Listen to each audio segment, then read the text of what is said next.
નમસ્કાર વિદ્યાર્થી મિત્રો. તો છેલ્લે આપણે જે કૃષ્ણમૂર્તિના ફોર યુથ માટેના જે વિચારો જોયા છે એ વિચારો અંતર્ગત એ આપણે ઘણી બધી બાબતો એ આપણને એમણે એ જણાવી કે ભાઈ મુક્ત થવું એને અને સ્વતંત્રતા આ બંને વિશે એ ઘણો બધો તફાવત. કોઈ વ્યક્તિ છે કોઈની ગુલામીમાંથી કોઈના આધિપત્યમાંથી મુક્ત થશે ત્યારે એ મુક્ત થઈ જતો નથી. એમના માટે એ સાચું એ મુક્ત થવાનું યુદ્ધ છે એ મનની અંદર એ ચાલી રહ્યું હોય. મનની આ પરિસ્થિતિ કે ભાઈ દરેક વ્યક્તિ જ્યારે એ મુક્ત થવા ઈચ્છે છે ત્યારે મુક્ત કઈ રીતે થવા માંગે છે તો કે સમાજમાં એને સારી પ્રતિષ્ઠા કોઈ આપે, સમાજની અંદર એ આપણે કેટલા હોશિયાર છે એવી રીતે સ્વીકૃતિ આપણને મળે કે એન પ્રકાર એ જ્યારે તમે સમાજની અંદર બીજા બધા કરતા સારા છો એવા દેખાવાનો પ્રયત્ન કરો છો ત્યારે તમે તમારા વિચારોથી બંધનમાં આવ્યા છો. અને જ્યારે વ્યક્તિ વિચારોમાંથી બંધનમાં આવે છે ત્યારે એ મુક્ત રહી શકતો નથી. તો વાસ્તવિક રીતે એ તમે ક્યારે મુક્ત થઈ શકો તો કે આપણે બધા જ જાણીએ છીએ કે ભાઈ દરેક વ્યક્તિ છે કોઈ ને કોઈ રીતે છે એ મુક્ત થવા માંગે છે. એ પોતાના વિચારોથી હોય, પોતાના સદગુણોથી હોય, દુર્ગુણોથી હોય. એ દરેક બાબત ક્યાંક ને ક્યાંક જીવનની અંદર એ બાધારૂપ અડચણરૂપ બને છે. હવે આ પરિસ્થિતિની અંદર એ આપણે કેવા દેખાઈએ છીએ, આપણે કેટલા ઉમદા વ્યક્તિ છે આવું જ્યારે દેખાવાનો પ્રયત્ન કરીએ છીએ ત્યારે આપણે એ આપણા વિચારોના એ આધિપત્યમાં આવી જઈએ.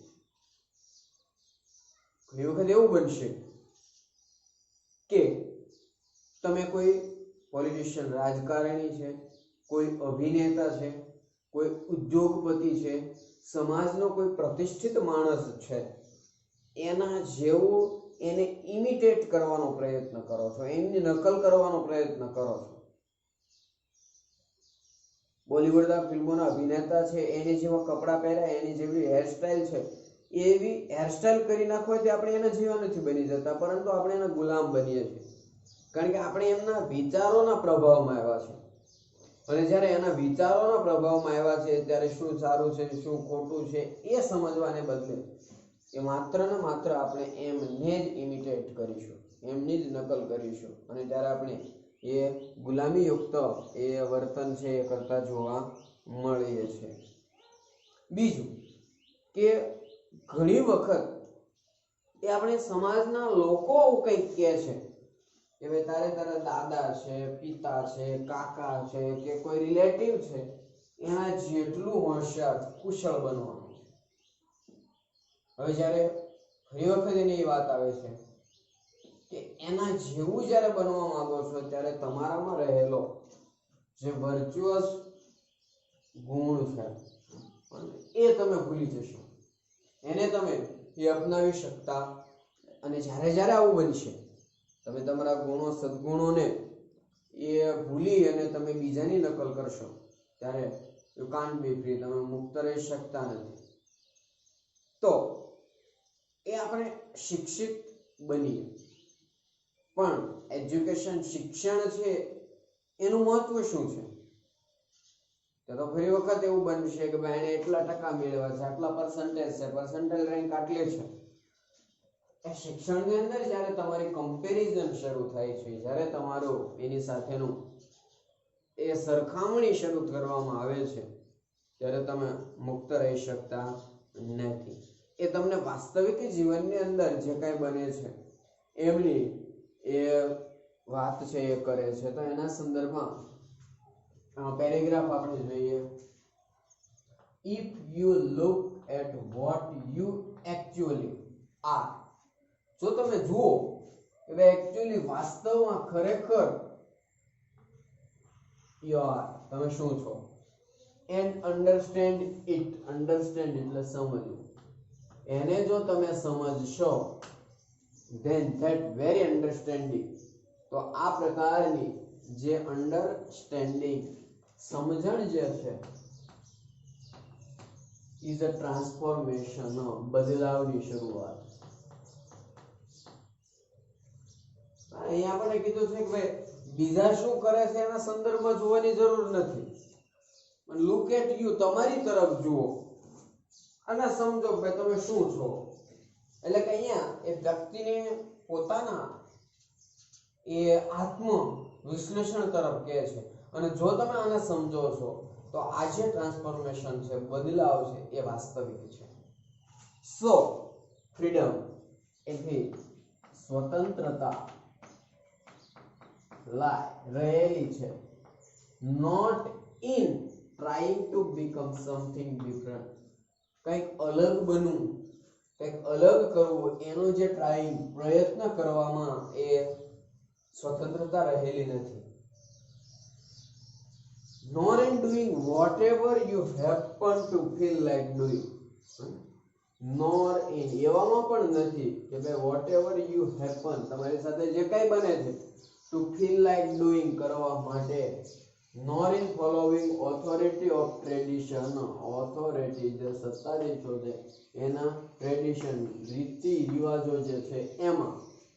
your parent, તમારા માતા પિતા, your teacher, તમારા શિક્ષકો, એની અંદર નહીં, but in understanding what you are from moment to moment. પરંતુ તમે એક ક્ષણે થી બીજી ક્ષણે. અને અહીંયા કીધું છે કે ભાઈ અલગ બનવું એટલે પોતાના વિચારો. તો અહીંયા એ સ્પષ્ટતા કરી છે કે whatever happen, પહેલી વાત તો એ કીધી not in trying to become something different. એ કંઈક અલગ કરવાની જરૂર નથી સ્વતંત્ર બનવા માટે.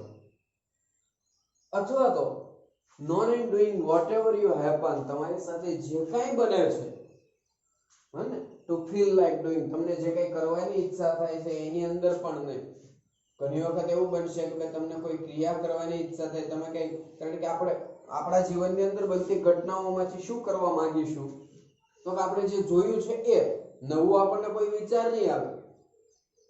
કોઈ વ્યક્તિ આપણને સામે મળ્યો છે ને એને આપણે જોઈએ સરસ કપડાં પહેર્યા, તો એવા કપડાં પહેરવાની ઈચ્છા આપણને થશે. તો આ કપડાં પહેરી લેવાથી આપણે જે અલગ શ્રેષ્ઠ બની જતા નથી. એના માટે શાની જરૂર પડશે? તો અહીંયા આપણને કીધું છે કે આ સાથે સાથે તમારે જે રીતિ રિવાજો ચાલ્યા આવે છે સંસ્થાઓના, એનું ફોલો, એને પણ અનુસરવાની જરૂર નથી. તમારા માતા પિતા, શિક્ષકો જે કંઈ કહે છે એને પણ અનુસરવાની જરૂર નથી. જો તમારે આત્મવિશ્લેષણ કરવાની બાબત છે, જ્યાં સુધી તમે પોતે એ નક્કી ન કરી શકો મારા માટે શું સારું છે શું ખરાબ છે, ત્યાં સુધી કોઈ કે એ મુજબ કરવું પડશે. આપણે એને સતત ઇમિટેટ કરવા પડશે. તો અહીંયા આપણે શેની વાત કરવામાં આવી છે? તો કે તમારી સાથે જે કંઈ બને છે એના સંદર્ભમાં understanding what you are from moment to moment, એક ક્ષણેથી બીજા ક્ષણે એ બદલાવ લાવવો જોઈએ. પરિવર્તન જે લાવવાનું છે, અન્ડરસ્ટેન્ડિંગ સમજણ શક્તિ છે, એની જે કાંઈ બાબતો છે, કાર્ય કરવાની બાબતોના સંદર્ભમાં વાત કરી છે. આપણે વાર્તાની અંદર જોયેલું છે કે સસલા અને કાચબા વચ્ચે રેસ થાય ત્યારે કાચબો છે એ પહેલા જ કહીએ કે ભાઈ હું તારી જેટલી ઝડપ ધરાવતો નથી, પણ એ અન્ડરસ્ટેન્ડિંગ સમજતો હતો કે ભાઈ એ પોતે શું છે. એ સીધી હાર માનવાની પરિસ્થિતિ જોઈ અને હારી જવાને બદલે મોમેન્ટ ટુ મોમેન્ટ, એક પછી એક ક્ષણ જીવવાનું શરૂ કરે છે. કરોળિયો જ્યારે એનું ઝાડું બનાવે છે ત્યારે ઘણી વખત નીચે પડશે, એ કામ બંધ નહીં કરી દે, પણ એ પોતે પ્રયત્ન કરતા કરતા એ પોતાનું રહેઠાણ, ખોરાક મેળવવાનો રસ્તો શોધી કાઢે છે. એટલા માટે કહેવામાં આવે છે કે ભાઈ બીજાના મકાન, બીજાના મહેલ, હવેલી જોઈ અને આપણે ઝૂંપડા સળગાવી ન દેવા. કારણ કે એ આપણી જે ટ્રાન્ઝેક્શનની પ્રક્રિયા આખી જે છે, એ જે બદલાવ આપણામાં આવે છે, એ બદલાવને સમજવો, એને અનુસરવો એ ખૂબ અગત્યનો છે, એ ખૂબ મહત્વનો છે. અને આવી પરિસ્થિતિની અંદર તમે એ પ્રત્યેક ક્ષણે શું છો, તમે શું કરવા માંગો છો, એને સમજવાની જે વાત છે એ સૌથી મહત્વની છે. એના આપણે પ્રશ્નો જોઈએ. What is transformation? બદલાવ શું છે અકોર્ડિંગ ટુ ધ રાઇટર? લેખકના મતે બદલાવ કોને કહી શકાય? તો કે અકોર્ડિંગ ટુ ધ રાઇટર, લેખકના મતે, if we look at what we actually are, જો આપણે ખરેખર શું છે એના તરફ આપણે જો જોઈશું, એન્ડ અન્ડરસ્ટેન્ડ ઇટ, જો આપણે એને સમજી શકશું, then that very understanding, તો આ પ્રકારની એ જે અન્ડરસ્ટેન્ડિંગ સમજણ જે છે એ ટ્રાન્સફોર્મેશન, એ બદલાવ છે. મતલબ કે પોતે શું છે એ જોવું અને એને સમજવું એ ખરેખર બદલાવની શરૂઆત છે. What does freedom lie in? સ્વાતંત્ર્ય શેમાં રહેલું છે? સ્વતંત્રતા શેમાં રહેલી છે? તો કે freedom lies in understanding what we are from moment to moment. એક ક્ષણેથી બીજી ક્ષણે જેમ જેમ ક્ષણો પસાર થતી જાય છે એમ એમ એ આપણે ખરેખર શું છીએ એને સમજવું, એને વિચારવું, બરાબર, એ સાચી સ્વતંત્રતા એમાં રહેલી છે. આગળનો પેરેગ્રાફ એ આપણે જોઈએ તો, યોર પેરેન્ટ્સ, તમારા માતા પિતા, your teachers, your own desire, અને તમારી પોતાની ઈચ્છાઓ, વોન્ટ યુ, તમને બનાવવા માંગશે, to be identify with something or other in order to be happy, secure. તમારી માતા પિતાથી લઈ તમારા શિક્ષકો, તમારી પોતાની ઈચ્છા આકાંક્ષાઓ એવું ઈચ્છે છે કે તમે પોતે છે એ આઈડેન્ટિફાઈ વિથ સમથિંગ, તમારી ઓળખ કંઈક અલગ રીતે થાય અને આપણને બધાને ગમશે.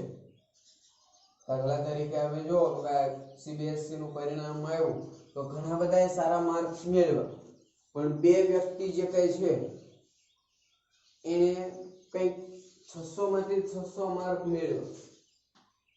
હવે આ વ્યક્તિઓ બંને છે ક્યાંય પણ જશે એટલે એની ઓળખ કેવી રીતે થશે? તો કે સીબીએસઈ માં 2020 ની અંદર છે 600 માંથી 600, 100% પરિણામ મેળવનાર વિદ્યાર્થી આજે આવ્યા. આને આઈડેન્ટિફાઈ, એક ચોક્કસ રીતે ઓળખવામાં આવ્યા, એની એક ઓળખ પ્રતિપાદિત થઈ કે ભાઈ આવું કામ છે એ લાખોની સંખ્યામાં એક્ઝામ આપવાવાળા નથી કરી શક્યા, આ બે વિદ્યાર્થીઓ, એક છોકરો અને એક છોકરી, આ કરી શક્યા છે.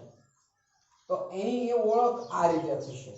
આવું જ આપણા માતા પિતા શિક્ષકો માને છે કે તમે એક ચોક્કસ રીત, જે પદ્ધતિ છે એના વડે તમે ઓળખાવ, એને તમે એ આત્મસાત કરો.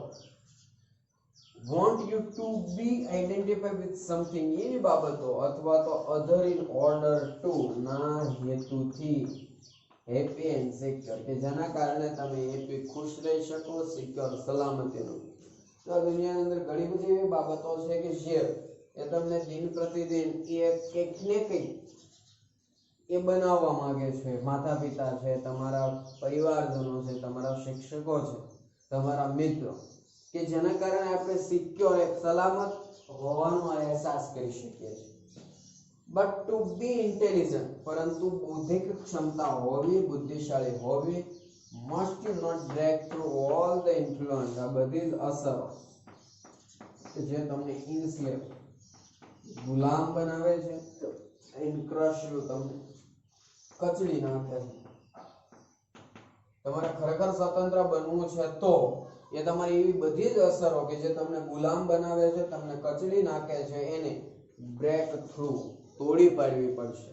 એને જે તમે એનો ત્યાગ કરી અને તમે જો કાર્ય કરી શકશો તો જ એ તમે ઇન્ટેલિજન્ટ બની શકશો. આપણે સતત ને સતત આપણે જે ગોલ, રિમાઇન્ડર સેટ કરીએ છીએ કે આપણે આ કાર્ય એટલા વાગે કરવાનું છે, આટલા વાગે, આપણે સમયથી બંધાયેલા છે, અને જ્યારે આપણે સમયથી બંધાયેલા છીએ ત્યારે એ આપણે આપણું અસ્તિત્વ ભૂલાવી બેસીએ છીએ.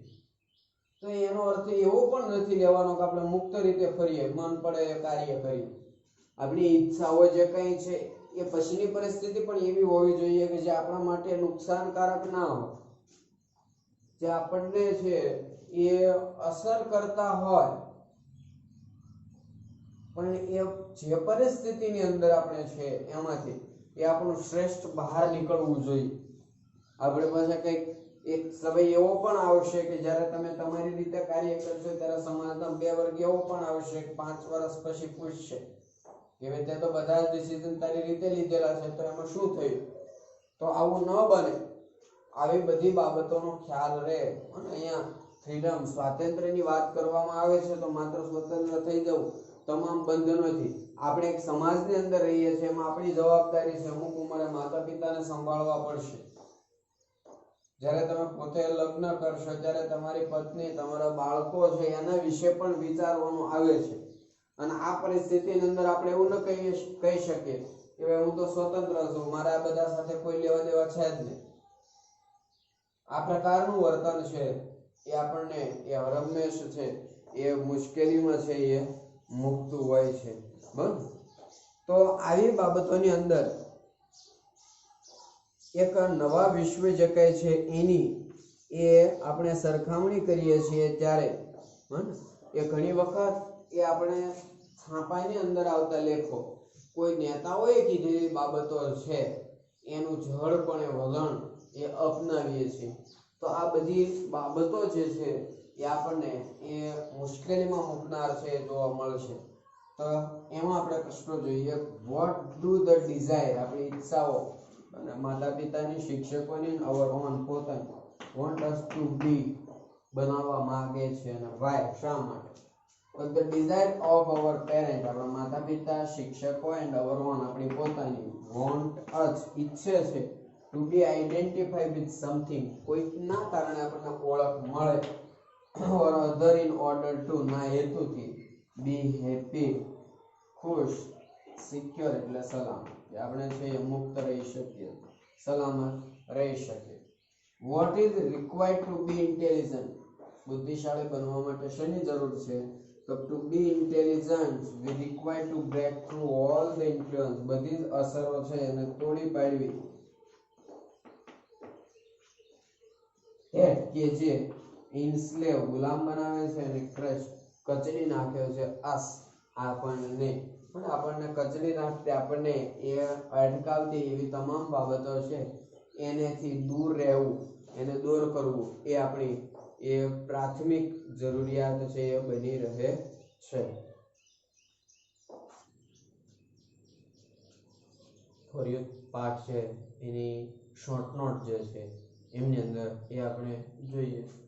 જે કૃષ્ણમૂર્તિ's વ્યૂ ઓન ફ્રીડમ, સ્વતંત્રતા વિશેના જે કૃષ્ણમૂર્તિના વિચારો, ફ્રીડમ અકોર્ડિંગ ટુ જે કૃષ્ણમૂર્તિ હતો તો રાઇટર, લેખકના મતે એ સ્વતંત્રતા, એમાં અકોર્ડિંગ ટુ જે કૃષ્ણમૂર્તિના મતે ફ્રીડમ એટલે સ્વતંત્રતા ઇઝ નોટ અ કોમ્પ્લેક્સ એટલે જટિલ પ્રોબ્લેમ, જટિલ સમસ્યા નથી, બટ પરંતુ ઇટ ઇઝ વેરી સિમ્પલ, એ ખૂબ સરળ છે, ખૂબ સાદી બાબત છે. He explained that, એ સમજાવે છે, to watch something, કંઈક જોવા માટે, બ્યુટીફુલ, સુંદર જોવા માટે, we must have, આપણી પાસે હોવું જોઈએ, a free mind, એક મુક્ત, અને આપણે કોઈ ધારણા કરીને બેઠા છે કે આવું હોવું જોઈએ. કોઈએ બહુ સરસ મજાના કપડા લીધા છે પણ આપણને એનો કલર નથી ગમતો, એના આધારે આપણે એવું ન કહી શકીએ કે સારા નથી. આપણે ફ્રી માઇન્ડ, એને કેવા છે તો સારા છે. આપણે જ્યારે પસંદ કરશું ત્યારે આપણા વિચારો એની અંદર આપણે ઇમ્પ્લિમેન્ટ કરશું. એટલે કે આપણે છે તો મુક્ત હોવા જોઈએ. The free mind must not be occupied with problem, with worries or with speculations. અને the free mind, મુક્ત મન છે, must not be occupied એટલે ભરેલું, ન હોવું જોઈએ with problem, સમસ્યાઓથી, with worries, ચિંતાઓથી, with speculation, એ આપણી ધારણાઓ, આપણી એક્સપેક્ટેશન, બાનાબાજી ભરેલું ન હોય. પણ મુક્ત મનની અંદર છે ચિંતાઓને સ્થાન નથી, પણ તમારે સમસ્યાઓને સ્થાન નથી. કારણ કે જ્યારે એ તમે સમસ્યાઓથી ઘેરાયેલા હશો, સમસ્યાઓથી ભરેલા હશો, ત્યારે તમે કોઈ બાબતની અંદર છે એ વાસ્તવિક તર્ક શોધી નહીં શકો. અને જ્યારે આ પ્રકારનો તર્ક તમે શોધી નથી શકતા એ ત્યારે એ આ પ્રકારનું માઇન્ડ, આ પ્રકારનું મગજ છે એ તમે દોડાવી નથી શકતા, વિકસાવી નથી શકતા. ફ્રીડમ ઇમ્પ્લાઇઝ નું સૂચન કરે છે